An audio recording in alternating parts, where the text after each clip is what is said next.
আসসালামু আলাইকুম। ওয়ালাইকুম আসসালাম। ফুল হাতে খুব গর্জিয়াস ভাবে দাঁড়িয়ে আছেন কারোর জন্য? হাজবেন্ডের জন্য।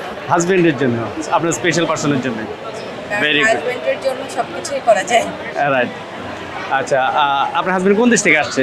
ওমান থেকে আসছি। ওমান থেকে। কতদিন পরে আসছেন উনি? 2 মাস পরে। 2 মাস পর, ভেরি শর্ট টাইম। আমরা কি জানতে পারি উনি কি সেটেল এখানে? জি, 16 বছর ধরে। 16 বছর ধরে সেটেল। তো আজকে যে একটু শর্ট টাইমে আসতেছে নর্মালি, মানে প্রবাসীরা তো নর্মালি এত শর্ট টাইমে আসে না। প্রবাসী আসলে নরমালে ঠিক আছে, ওই যে বোর পেরা। দ্যাট মিনস আপনার পেরাতে চলে আসছে 2 মাস পরে। জি। এর আগে কতদিন পরে আসছিল? গেছি মাত্র 2 মাস হলো। আসতে আপনার কোরবানির আগে আসছে। এর আগে কুরবানি আগে আসছিল। দ্যাট মিনস এরকম 2-3 মাস পর পরে কি আসতে হয়? আসলে এবারেই ফার্স্ট টাইম। আর 16 বছরের ভিতরে এটা রেকর্ড। রেকর্ড মানে 16 বছরের মধ্যে প্যারার রেকর্ডটা এবারে বেশি। হ্যাঁ। আলটিমেটলি আপনার প্যারাতে তো আসতেছে বললেন আপনি। গুড। ভাই ওখানে কি করছেন? ওখানে তার বিজনেস। বিজনেস আছে, ভেরি নাইস। বিজনেস কি ওমান বেইজ নাকি বাংলাদেশে? ওমানে না?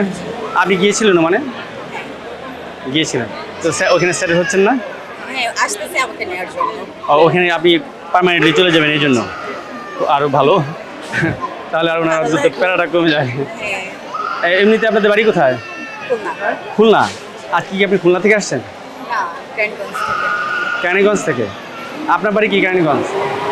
শ্বশুরবাড়ি হলো নোয়াখালী, থাকি গ্রানীগঞ্জ। আমার বাড়ি হলো খুলনা। ও আচ্ছা, ওকে গুড। মানে তো লাভ ম্যারেজ আর কি। লাভ ম্যারেজ ছিল আপনাদের? বাহ, এই জন্য তার বেশি পারা। যাই হোক, এর জন্য। Very nice. তো উনি কি ল্যান্ড করেছে?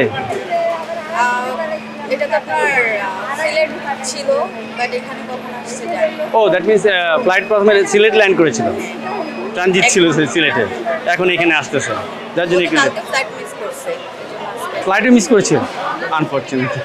যা আশা করি উনি দ্রুতই চলে আসবে এবং আপনারা খুব, আমরা যেন অনেক ভালো থাকি, হ্যাপি থাকি, আর সারা জীবন যেন এইভাবে আপনারা রিভিউ নিতে পারেন। জি ইনশাল্লাহ সারা জীবন যেন আপনাদের এই হ্যাপি মোমেন্টেই আমরা কালেক্ট করতে পারি। হ্যাঁ, ইনশাল্লাহ। কোনো স্যাড মোমেন্ট যেন আমাদের সামনে না আসে। উইশ করি ভালো থাকবেন ইনশাল্লাহ। ইনশাআল্লাহ। আসসালামু আলাইকুম। ওয়ালাইকুম আসসালাম।